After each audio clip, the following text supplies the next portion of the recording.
Nós iremos falar sobre as 7 frases ou 7 brados em que Cristo vai falar na cruz do Calvário.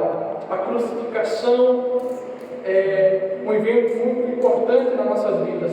E embora esses versículos eles estejam separados, porque nós lemos apenas 3 aqui no Evangelho de Lucas, mas vai ter outros 3 no Evangelho de Mateus e ou melhor, no Evangelho de João e no Evangelho de Mateus, e assim por diante. Mas cronologicamente eles são do mesmo evento, eles são do mesmo momento praticamente, embora sejam momentos distintos ali na cruz, eles estão ocorrendo no mesmo instante.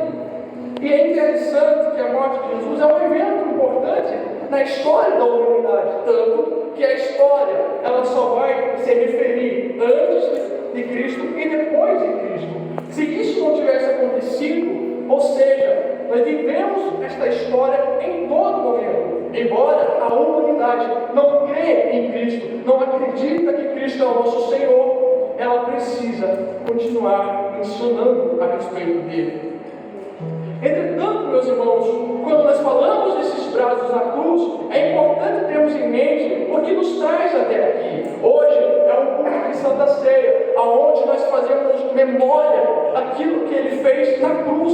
Se ele não tivesse morrido, nós certamente não estaríamos hoje aqui nessa noite. É para isso que é necessário voltarmos um pouquinho na história da humanidade. Quando Deus criou o homem, Deus o fez para desfrutar dele, com a intimidade, com o relacionamento, para desfrutar ali algo que nós hoje podemos compartilhar com os irmãos, que é uma amizade, um relacionamento. E isso é Deus fazendo o homem para desfrutar com o homem de uma amizade. Porém, o homem peca, e através de Adão vem a queda, e isso trouxe uma separação entre Deus e o homem, entre a criatura e o Criador. E o homem então agora é separado, é divorciado de Deus, é expulso do Éden. Só que é interessante que o plano da salvação já estava traçado para a humanidade. Deus já havia traçado um plano, já havia preparado um plano. Caso o homem caísse, Deus não foi pego de surpresa em nenhum momento. Deus já sabia que o homem iria cair, então ele já traçou um plano para esse dia. E o plano era Jesus. Jesus foi o plano de Deus para nos resgatar, para nos reconciliar com Ele novamente. Mas quem é este homem? Quem é de fato Jesus? E aqui, meus irmãos, é interessante que em Gênesis, Apocalipse, nós podemos ver quem é Jesus. Em Gênesis, ele é o descendente da mulher. Em Êxodo, ele é o cordeiro pascual. Em Levítico, ele é o sacrifício perfeito. Em Números, ele é aquele que foi levantado para a nossa cura. Em Deuteronômio, ele é o verdadeiro profeta. Em Josué, ele é o capitão da nossa salvação. Aleluia! Glória a Deus! Eu não vou mencionar tudo, mas de Gênesis a Apocalipse, ele é o Senhor das nossas vidas. De Gênesis a Apocalipse, ele é Deus. Aleluia! Só que o primeiro brado que Cristo dá na cruz é um brado de perdão. Jesus vai dizer: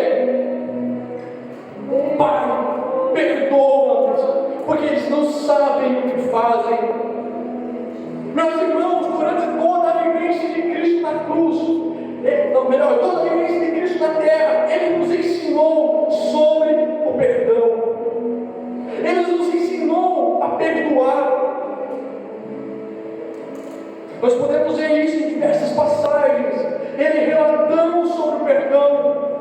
Se um dia chegar alguém, der um tapa, Ele não reagiu, Ele não fez nada. Isso é perdoar. Muitas das vezes nós temos mágoas em nosso coração porque não perdoamos. O perdão, ele não só liberta o ofendido, mas ele também liberta aquele que ofendeu. Aleluia! Perceba, meus irmãos, que Cristo, ele tinha autoridade para perdoar. Eu convido os irmãos a abrir a vossa Bíblia em Marcos, capítulo 2, versículo 5. Jesus tinha autoridade divina para perdoar, porque Ele era Deus. Marcos capítulo 2, versículo 5, ele vai dizer assim: vendo-os a fé, Jesus disse ao paralítico: filho, os teus pecados estão perdoados. Mas alguns dos escribas que estavam assentados ali zoavam em seu coração, porque fala ele deste modo, isso é blasfêmia. Quem pode perdoar pecados senão um, que é Deus? E Jesus, percebendo logo por seu espírito que eles assim arrazoavam, disse-lhes: por que arrazoais sobre tais coisas em vosso coração? Qual é mais fácil, dizer ao paralítico: estão perdoados os teus pecados, ou dizer: levanta-te, toma o teu leito e anda? Ora, para que saibas que o Filho do Homem tem sobre a terra a autoridade para perdoar pecados, disse ao paralítico: eu te mando, levanta-te, toma o teu leito e vai para a tua casa. Aqui, meus irmãos, nós podemos ver claramente que Jesus, como Deus, em sua divindade, ele tinha autoridade para perdoar pecados. Mas quando nós lemos aqui, no momento da crucificação, Jesus ele está dizendo: Pai, perdoa-os. Ou seja, no momento que ele estava sendo crucificado, ele não exerceu o seu direito de Deus, ele não exerceu a sua divindade, mas ele pediu ao Pai: Pai, perdoa-os. Jesus estava sendo maltratado, castigado, zombado, mas em nenhum momento ele se autoproclamou Deus. Em todo momento da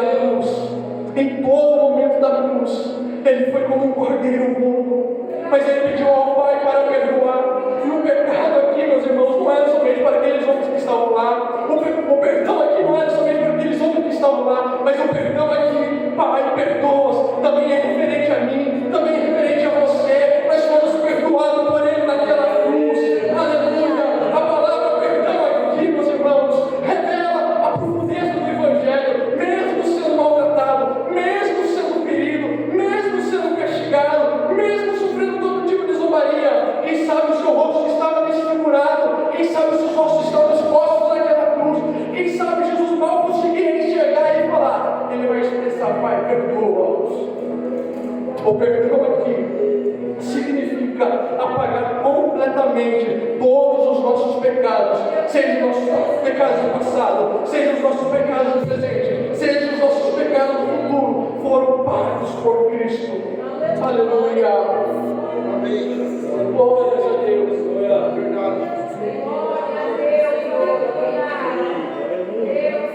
Mas o segundo brado em que Cristo pronuncia naquela cruz é um brado de salvação.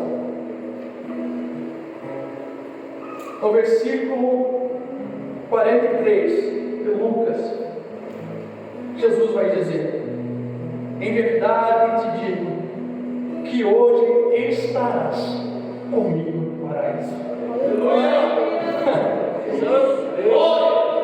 Meu irmão, não se escandalize com o que eu vou dizer, mas nesse momento eu queria ser filho ladrão, porque eu vi o próprio Jesus hoje mesmo. Não é amanhã, não é depois da manhã, é hoje mesmo. É hoje mesmo estarás comigo no paraíso. Aleluia! Isso mexe comigo, porque é um brado de salvação para aquele homem, é um brado de vitória para aquele homem. As pessoas que estavam olhando para ele estavam dizendo: você fez tantas coisas ruins neste mundo, mas aquele que estava ao lado dele estava dizendo: hoje mesmo estarás comigo no paraíso. Aleluia! Mas é interessante que esse ladrão, juntamente com o seu companheiro que estava sendo crucificado, durante o caminho que eles estavam percorrendo até serem crucificados, eram os dois que estavam zombando de Cristo, não era um. Nós temos uma ideia de que apenas um estava zombando de Cristo, mas não. Se nós lermos os textos sagrados, nós vamos perceber que eram os dois que estavam zombando de Cristo. Só que agora, por alguma razão, por algum motivo, este ladrão começa a acreditar que aquele que estava no seu lado, no cruz do meio, era um homem justo, era um homem que poderia salvá-lo. Por alguma razão, aquele homem começa a acreditar que aquele que estava ali sendo crucificado junto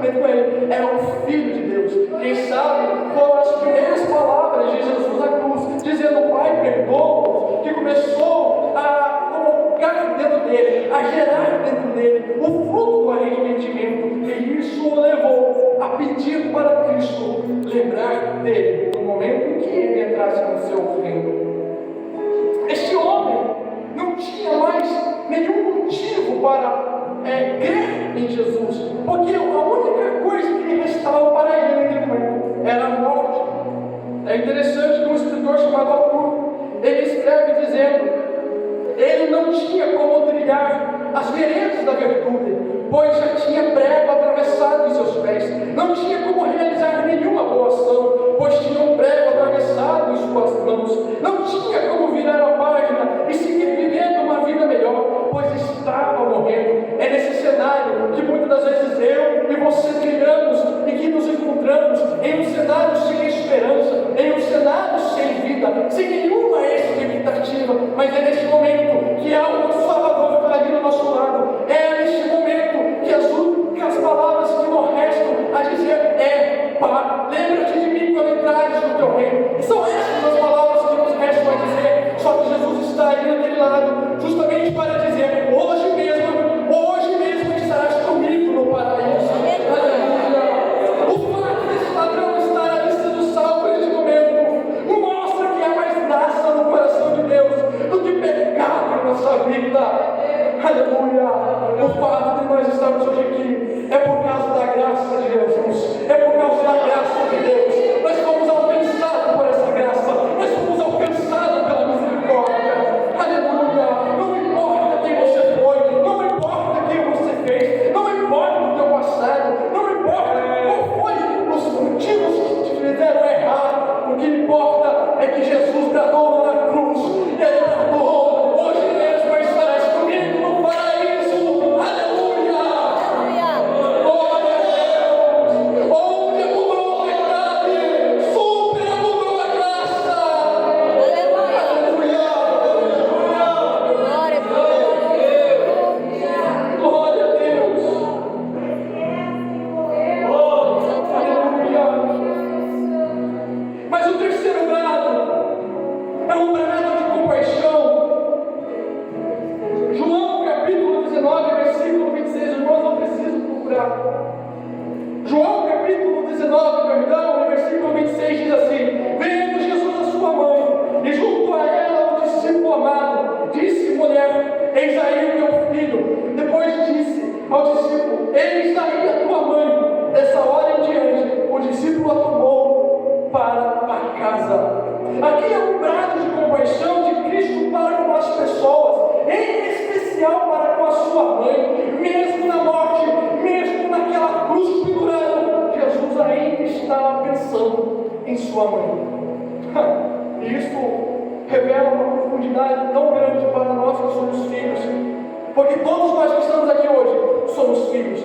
Talvez você já não tenha o seu pai contigo, talvez você já não tenha a sua mãe contigo, mas assim eu te digo: continue honrando aquilo que eles te ensinaram. Jesus naquela cruz, ele se preocupa com a sua mãe. Provavelmente José, o seu pai terreno, já não estava mais ali presente, provavelmente ele já havia falecido. Jesus tinha irmãos de sangue por parte da sua mãe Maria. Só que os seus irmãos não acreditavam que Jesus era o Messias até aquele momento. Após a ressurreição, eles vão crer que Jesus é o Messias. E as Sagradas Escrituras não nos mostram que os seus irmãos estavam ali naquele momento da crucificação. Então nos dá a entender que apenas Maria e algumas outras mulheres e João, o discípulo amado, estava ali. E a história daquela época, ou melhor, a sociedade daquela época, a mulher, ela não tinha muito amparo, como nos diz hoje. Ela dependia de um homem para sustentá-la, ou se o seu marido, no caso, é falecido, ela dependia do seu filho para sustentar. Então Jesus, vendo Maria e João ali, ele vai dizer para Maria: aí está João, ele será o teu filho. Jesus estava dizendo para Maria: mãe, nas tuas necessidades, João vai cuidar de ti. mãe, nos momentos que você precisar, João vai estar ao teu lado. Para Maria, está dizendo, aí está o teu filho. Ele está dizendo, mãe, João, ele vai continuar te ajudando. João vai te sustentar quando você precisar. E é isso que nós podemos ver. João era pastor em Éfeso. Vai dizer na Sagrada Escritura que Maria estava lá com ele. Ou seja, João deu uma ordenança de Jesus de cuidar de Maria.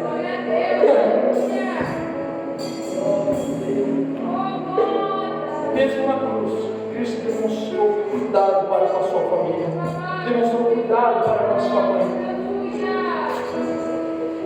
E é isso que eu digo, ou melhor, quando nós lemos as Sagradas Escrituras dizendo, filho, honra o teu pai e a tua mãe, é justamente isso que Deus está nos dizendo. Aleluia! Cuide deles, até mesmo na velhice.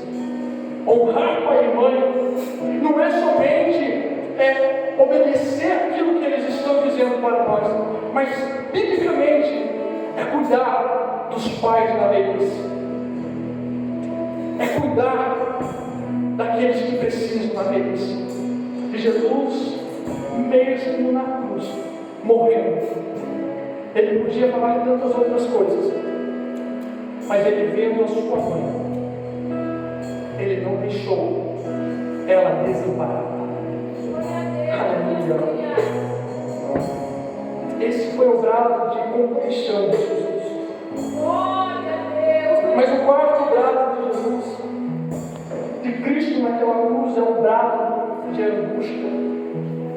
Em Mateus, capítulo 27, no versículo 46,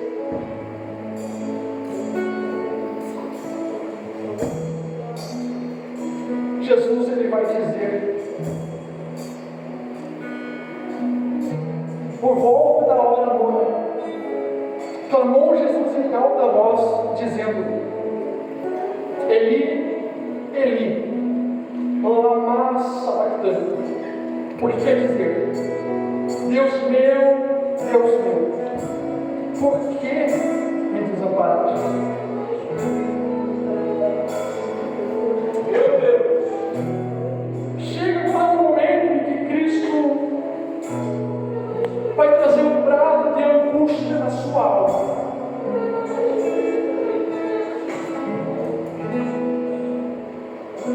E essas palavras nos revelam o motivo de hoje estarmos aqui.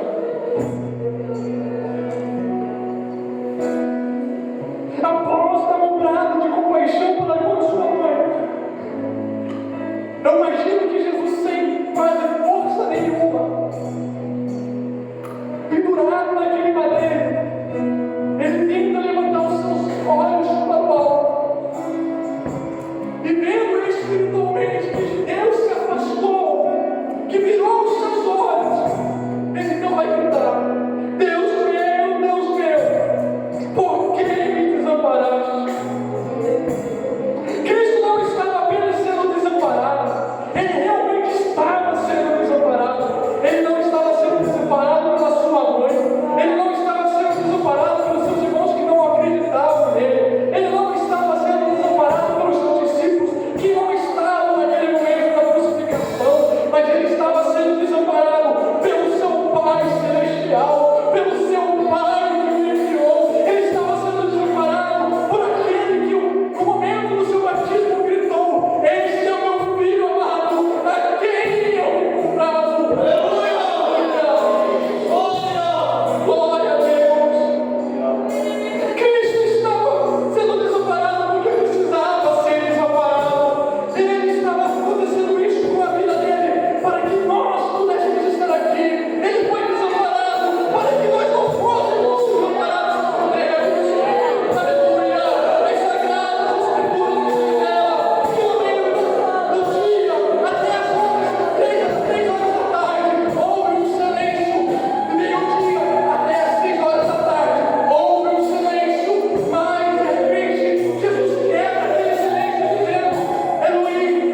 salmos, os salmistas vão escrever dizendo: a minha alma está angustiada.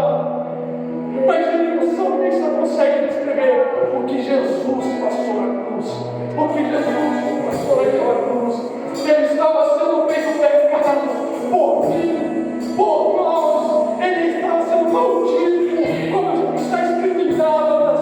Ele estava sendo ferido por nossas transgressões e moído por nossas iniquidades. Deus estava sendo lançando sobre ele a iniquidade de todos nós. Quem sabe você entrou aqui nessa noite sofrendo desprezo. Quem sabe você foi abandonado pela sua família. Talvez você foi desamparado por ela. Mas há uma verdade para você nessa noite: Jesus não te desamparou. Deus não te desampara. Ele está contigo. Ele está com você. Ele está na sua vida. Ele está lá, ele está forte.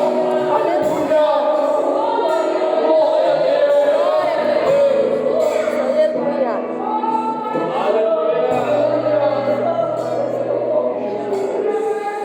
Mas Jesus continua. E o próximo brado, o quinto brado,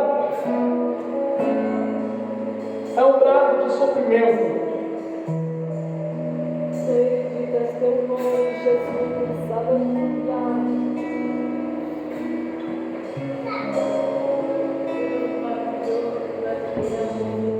Jesus vai dizer,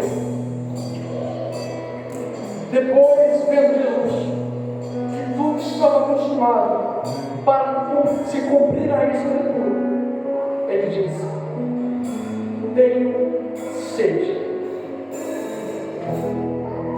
Jesus vai gritar dizendo: tenho sede.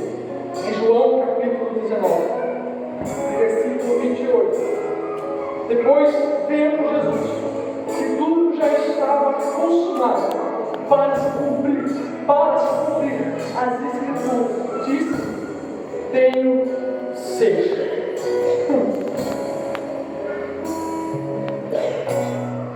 E aqui é um pouco irônico, talvez, porque o Criador dos oceanos, do rio, está pedindo por água.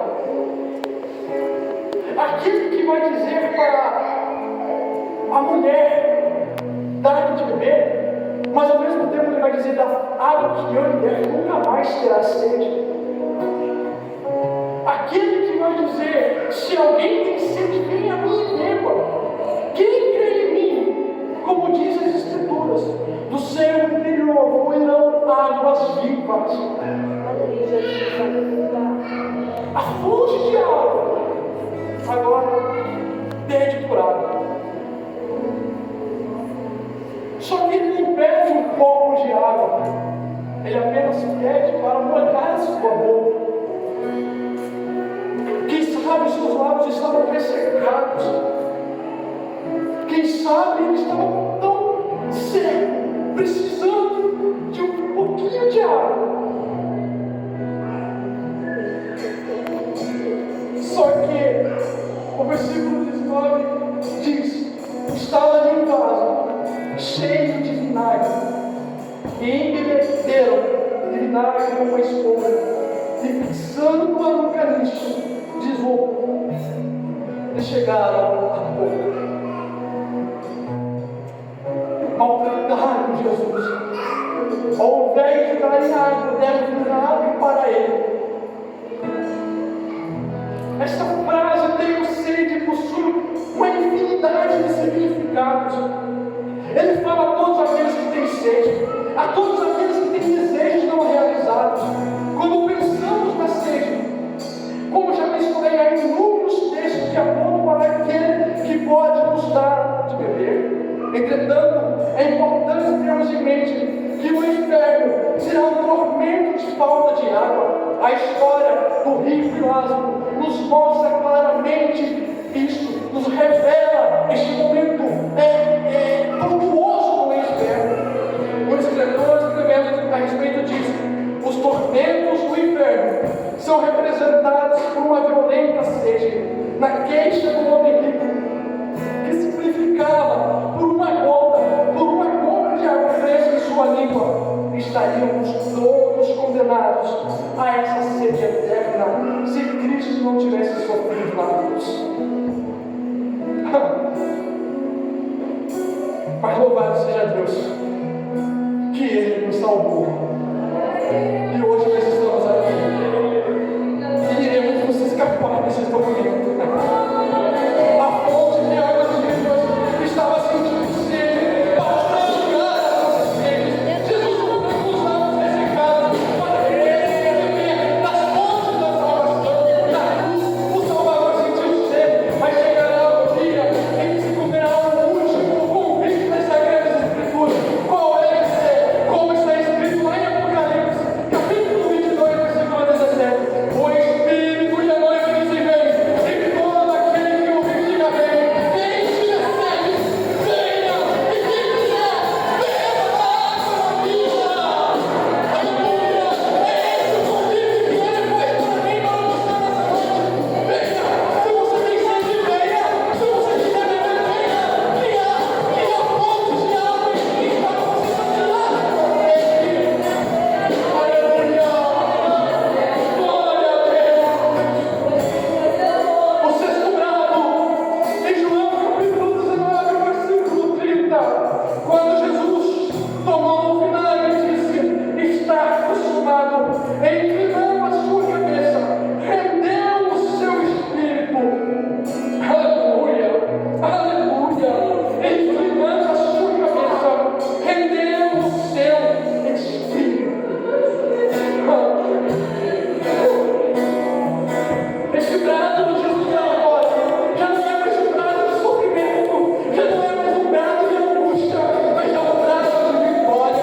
É um brado de vitória. A palavra acostumada aqui está acostumada. Vem a palavra tetelestai, que significa o verbo teu, que significa terminar, completar, realizar. Isso significa que toda a obra que estava finalizada, estava terminada. Jesus estava dizendo: eu terminei a obra que o meu Pai me enviou para realizar. Eu terminei a obra que o Pai me enviou para realizar. Está finalizada em momento. Aleluia! Ao gritar tetelestai, Cristo deu uma brado de vitória para todo o inferno ouvir, para toda a humanidade respeitar. Aleluia! Que havia completado com sucesso a grande obra. Aleluia! Aleluia! Glória a Deus! Esse suspiro é bastante significativo. Cristo, ou melhor, significando que toda a obra de Deus designada para a vida de Cristo estava finalizada. Aleluia! Aleluia! E essa palavra tem um duplo sentido. Consumada estava toda a obra de Cristo na vida terrena, mas consumada estava toda a obra divina enviada por Deus para que Ele cumprisse. Aleluia! Aleluia! Aleluia! Aleluia! Hoje nós estamos participando desse povo, simbolicamente, porque Ele gritou tetelestai, porque Ele bradou está consumado, porque Ele bradou um grito de vitória. Hoje nós podemos fazer memória deste ato que Ele fez, porque Ele venceu. Ele venceu. E foi cantado aqui: Ele está vivo. Ele está vivo. Ele consegue o nosso reino. Aleluia!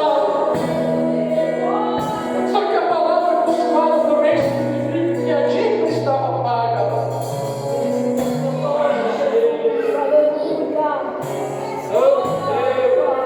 E toda a dívida de pecado que nós tínhamos estava sobre Jesus na cruz.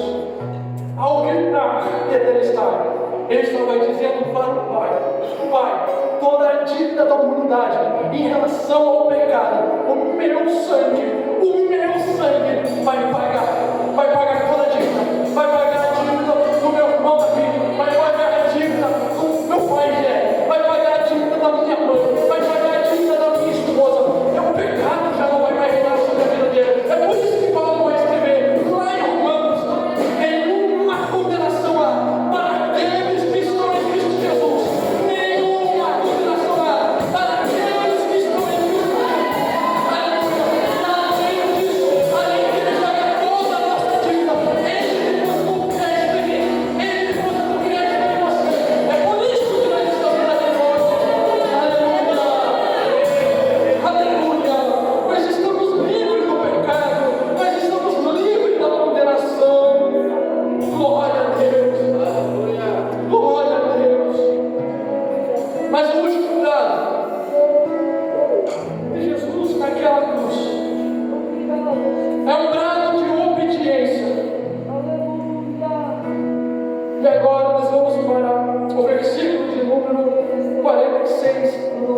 lágrimas.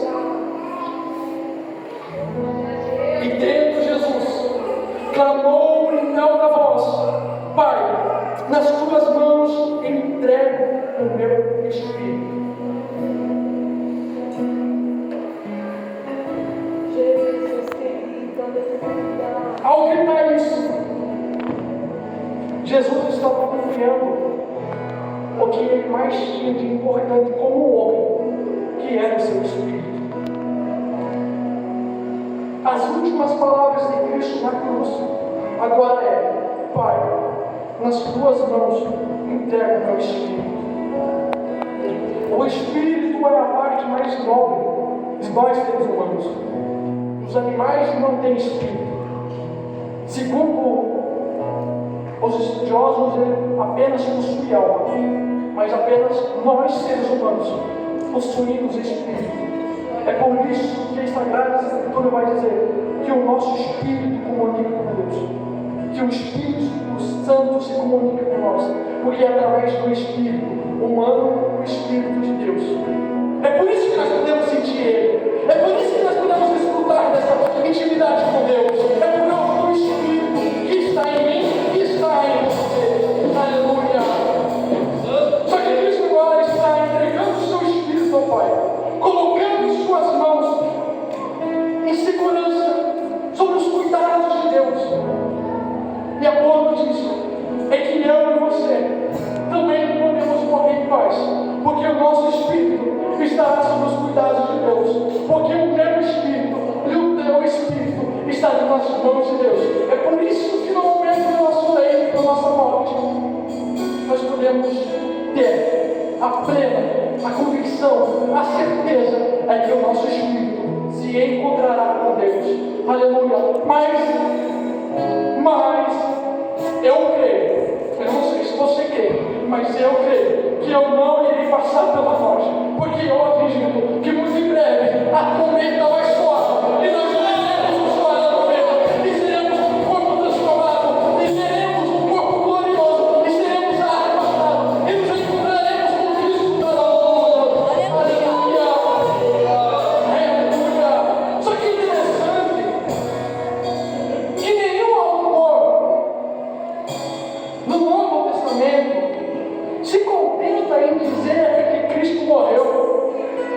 Todos eles dizem que o seu espírito foi para as mãos de Deus. Eles não afirmam que Cristo morreu. Eles não afirmam com total certeza. Ele morreu, claro, nós sabemos que Cristo morreu. Só que aos escritores dizerem que o seu espírito está com Deus, é o que nós cantamos hoje aqui. Ele vive. Ao dizer que o seu espírito está com Deus, eles estão dizendo: Jesus Cristo vive. Jesus Cristo vive. Ele está vivo. Ele não morreu. Ou ele morreu, mas ele ressuscitou. Aleluia. Aleluia. Ou seja, cada escritor está nos ensinando que mesmo Cristo tendo morrido, mesmo ele tendo sofrido a morte, mas a morte não foi o fim, foi apenas um novo começo, um novo relacionamento, uma nova vida, a qual eu e você podemos desfrutar.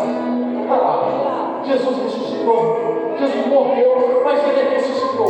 Jesus morreu, mas ele ressuscitou, para que eu e você pudéssemos desfrutar de um relacionamento com Deus. Naquela cruz, no momento em que Jesus estava ali, olhando talvez para aquele ladrão à sua direita e para aquele ladrão à sua esquerda, e ao momento em que ele está dizendo: Pai, em tuas mãos eu entrego o meu espírito, eu imagino palavras minhas. É como se Jesus estivesse dizendo: Pai, agora, a partir desse momento, o homem e o Senhor, Deus e o homem, a criatura e o Criador,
acerca de Cristo. Tudo isso revela o que Cristo veio fazer na terra.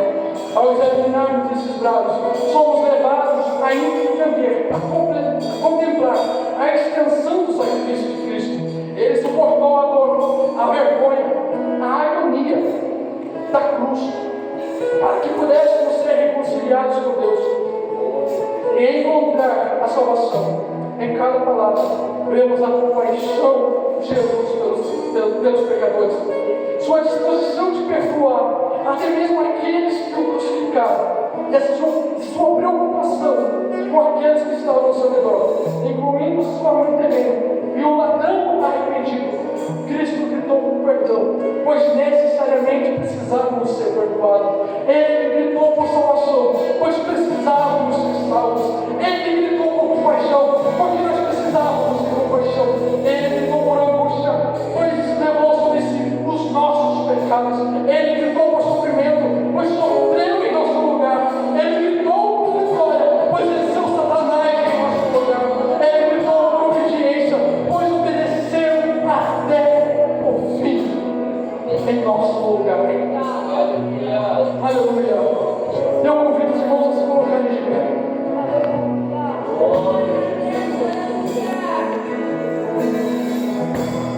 Santo Deus. Eu não sei o que te trouxe aqui nessa noite. Talvez foi o ato da sua ceia. Quem sabe alguém te convidou, mas o fato é que você entrou aqui nesse lugar. Quem sabe você está passando por muitas dificuldades. Este mundo é um mundo cheio de dor, é um mundo cheio de sofrimento, é um mundo de desprezo. O mundo vai te desprezar. Quem sabe a sua família também está te desprezando. Mas saiba que nessa noite Jesus entregou no nosso coração dizendo: eu não te desamarei, eu não te deixo só. Eu venci a cruz por você, eu venci a cruz por você, eu ressuscitei para te dar vida, eu te trouxe até aqui. Jesus está nos dizendo: eu te trouxe até aqui para você compreender e saber que naquela cruz eu morri também pelos teus pecados, pelos teus pecados. Deus leva a minha participação, dizendo muito obrigado e que Deus abençoe a sua vida. Amém.